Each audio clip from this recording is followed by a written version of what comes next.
오리엔테이션 잘 받고 오셨습니까? 이제 본격적으로 자동차 구조 원리 수업 들어가도록 하겠습니다. 자, 오리엔테이션에서 말씀드렸겠지만 제일 처음 이제 타이틀 들어와야 될 게 자동차 일반입니다. 자동차 일반은 뭐다?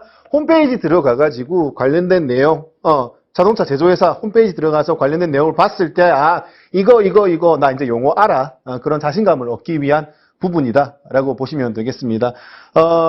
교재 12페이지를 보시게 되면요, 자동차 정의죠. 정의와 관련돼서 뭐 자동차 관리법, 도로교통법에서 이야기하는 자동차 정의가 나옵니다.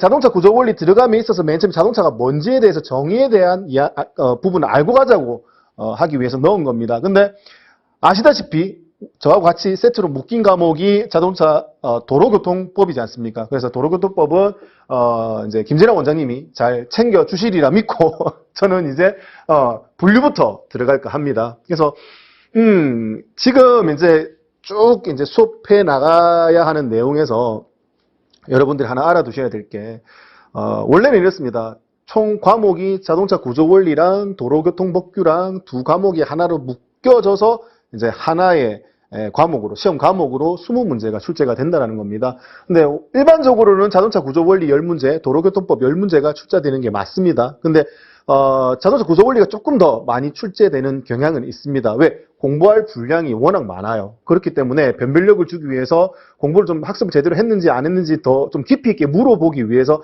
자동차 구조 원리를 좀 더 많이 출제하는 경향이 없지 않아 있습니다. 그렇지만 일단은 두 과목이 하나가 묶여졌다라는 그 개념을 잘 좀 이해를 해주시면 될 것 같고요. 일단 자동차 구조 원리 10개의 문제로 봤을 때 7문제, 8문제는 흔히 단시간 내에 공부할 수 있어요. 즉 핵심과 관련된 문제, 뒤에 기출문제 뭐 3년간 관연도 기출문제 지역별로 보시면 알겠지만 한 7문제, 8문제는 크게 기본만 공부하면 다 풀 수 있게끔 문제를 출제를 합니다. 그럼 나머지 2문제, 3문제 싸움이에요.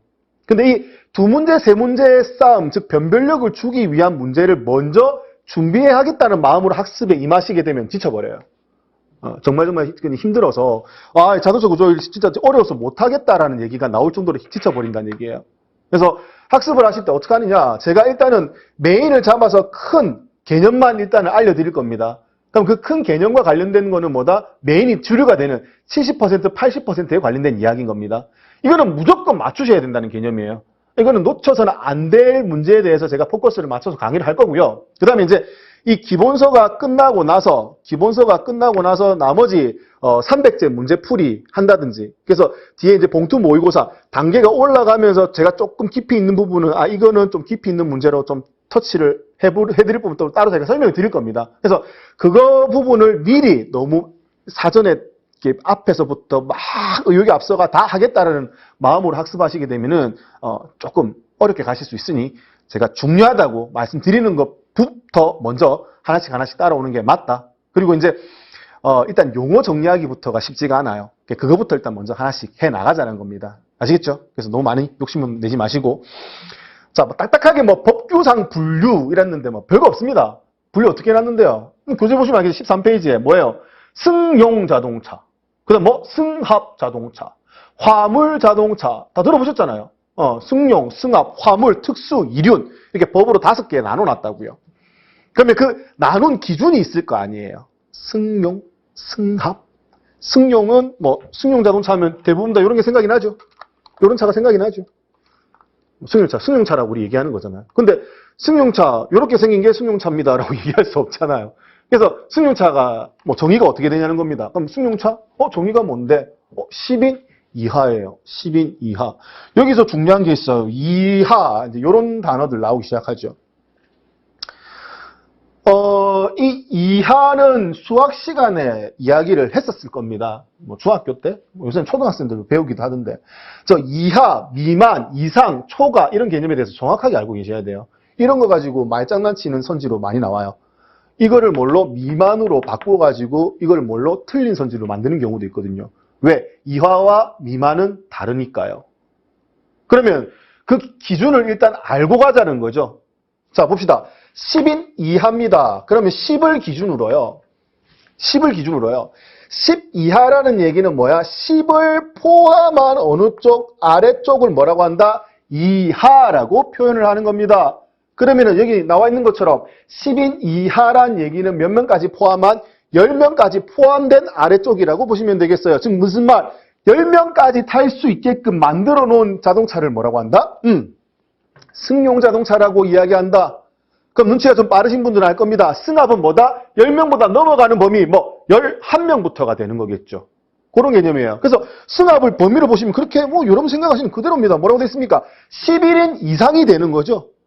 그러면서 이렇게 이하와 이상 이런 단어에 대한 개념이 정확하게 되어 있어야지만 헷갈리지 않는다는 개념인 거예요. 그래서 10 이하는 포함한 아래쪽을 이야기한다. 그러면 포함한 위쪽이 있겠죠. 포함한 위쪽을 뭐라고 한다? 이상이라고 이야기합니다. 근데 아까 지금 보신 것처럼 11인 이상이라고 표현했기 때문에 10인 아닌 11을 포함한 위쪽이다. 이렇게 보시면 되겠죠. 명확하게 구분이 된다는 얘기입니다. 아니면 이 표현을 또 어떻게 쓸 수 있는데 포함하지 않는 위쪽이라는 용어도 있거든요. 포함하지 않는 위쪽이라는 용어를 뭐라고 쓴다?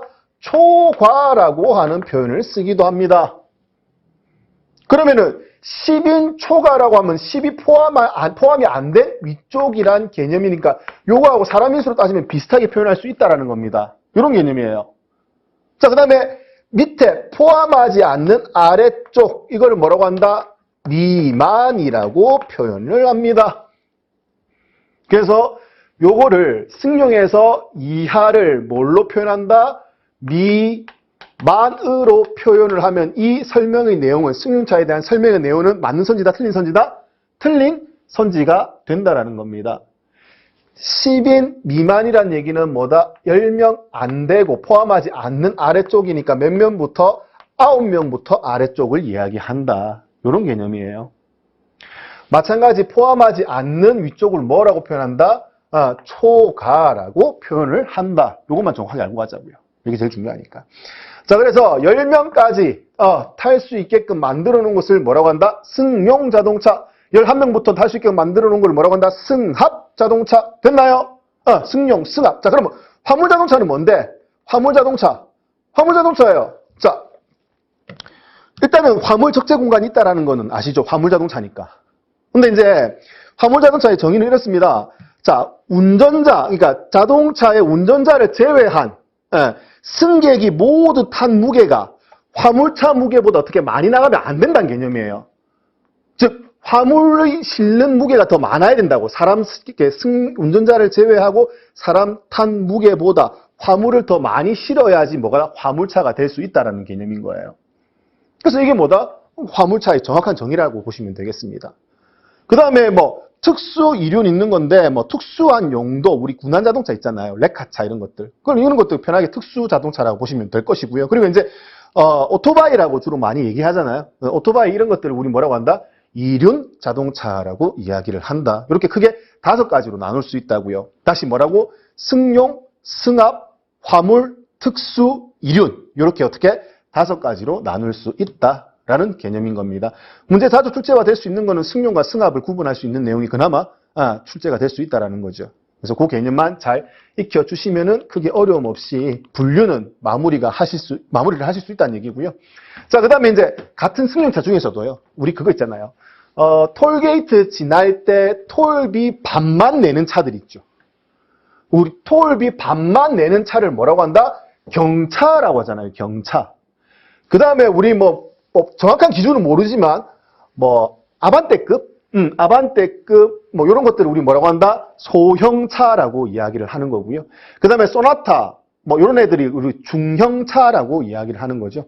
그리고 이제 그 이상 고급 승용차를 대형 승용 자동차라고 이야기를 하는 거잖아요. 근데 우리 대충 어느 정도를 경형, 소형, 중형, 대형으로 대충 나눌 수는 있지만 명확하게 나누는 기준은 모른다라는 거죠.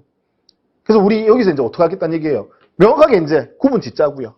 뭐를 경형차라고 하는지, 뭐를 소형차라고 하는지, 뭐를 중형, 대형이라고 하는지 알고 가자라는 개념인 거예요. 그래서 경형은 나누는 기준이 2가지. 이거 승용차에서 나누는 기준이 딱 2가지라고 보시면 돼요. 첫 번째 기준이 뭔데? 배기량. 그리고 나머지 하나는 뭐야? 차량의 크기다라고 보시면 되겠어요.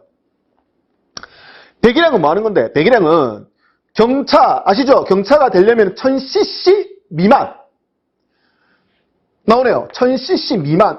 요거 장난 잘 치잖아요. 요거 이하로도 틀린 보기 낼 수 있겠죠. 미만이니까 1000cc가 포함이 돼, 안 돼? 포함 안 되는 아래쪽이죠. 네? 경차라고 내가 엔진 개발했는데 경차 좋아. 경차 1000cc 기억한 거야. 그래, 엔진을 1000cc짜로 딱 만들었어. 근데 얘 뭐야? 경차가 아니라 뭐다? 소형차로 들어가요. 왜? 1000cc는 1로 빠지거든요. 1000cc 미만이니까 1000cc가 되면 돼? 안 돼? 안 돼요. 1000cc가 안 되는 아래쪽이니까. 실제 이제 경차의 차량 등록증을 보시면 배기량에 998, 996, 996 이렇게 cc 이렇게 적혔다는 얘기예요. 1000cc가 되면 안 되니까. 그래서 요 기준인 거예요. 1000cc 미만이라는 거. 거기에 배기량으로도 나눌 수 있고요. 그 다음 뭐다? 차량의 외형 크기죠. 이건 자동차 일반에서 잠시 얘기했었잖아요. 자동차 제일 앞에서 제일 뒤에까지를 뭐라고 한다? 전체 길이. 이걸 다른 말로 뭐라고 한다? 전장이 3.6m가 되면 안 된다고요. 요거보다 작아야 된다고요. 그리고 너비죠, 너비를 뭐라고 한다? 전체 폭, 전폭. 앞에서 봤을 때 전폭. 이 전폭이 얼마? 1.6m 이하가 되어야 된다고요. 경영승용차가 되려면은. 그리고 뭐야? 차량의 높이죠. 높이. 이걸 뭐라고 한다? 전고라고 했죠. 전고가 얼마? 2m 이하가 되어야지만 뭐다? 경형 승용차로 인정받을 수 있다라는 개념인 겁니다. 자, 그런 개념이에요. 그래서 그런 개념으로 배기량은 1600cc 미만 안 되게끔. 그래서 1600cc하고 2000cc 그 사이 이를 중형, 2000cc 이상이니까 2000cc 되는 순간부터 뭐예요? 대형 승용차로 된다라는 개념인 거예요. 배기량 나누면 그렇고요. 자, 그다음에 이제 차량 크기로 봤을 때 길이가 전장이죠, 전장. 전장이 얘하고 얘 차이가 얼마인가요? 1.1이죠. 그죠? 1.1m 더 커진 거예요. 그래서 4.7m 이하가 되면 뭘로? 소형으로 되는 겁니다. 숫자 외우시라고요. 1.1m 커졌어요. 여기서 여기까지 얼마 커졌어요? 0.1m 커졌죠. 폭이. 전폭이. 그래서 1.7m 이하가 뭐다? 소형이에요. 높이는 똑같아요. 2m 이하. 그래서 요런 기준을 만족하면 뭐다? 외형 크기로는 소형 승용차에 해당이 된다라는 얘기인 거고요. 자, 요거 세 개의 조건에서 하나라도 벗어나게 되면 뭐다? 이건 중형 승용차로 빠진다는 개념이에요. 중형 승용차로. 자, 그 다음에 이제 각 크기가 모두 소형을 초가 다 넘어버리는 걸 우리 뭐라고 한다? 대형 승용 자동차라고 이야기를 하는 겁니다. 그래서 이 두 개의 조건 중에서 하나라도 어떻게 된다? 큰 쪽에 해당이 되면 그 큰 쪽 사이즈로 빠진다라는 개념인 거예요. 내가 뭐 배기량을 내가 1000cc 미만으로 맞췄어요. 맞췄는데 차량이 길이가 뭐다? 1.6m를 넘어버렸다. 1.6m 포함해서 넘어버렸다. 그럼 어떻게 된다? 1.7m 가까워지게 되면 나머지 조건 다 만족하더라도 뭘로 빠진다? 이거는 소형으로 볼 수밖에 없다라는 개념인 거예요. 그래서 경형, 소형, 중형, 대형 나눌 수 있는 거는 배기량과 크기로 나눌 수 있다. 됐습니까? 그래서 이런 개념에 대해서 일단 이해를 해주시면 되겠어요. 그래서 이걸로 경형, 소형, 중형, 대형으로 나누는데 이제 요거죠, 요거. 배기량, cc. 요 cc 개념을 좀 간단하게 뒤에 또 설명을 자세하게 드릴 거지만 간단하게 먼저 한번 일단 얘기를 해볼게요.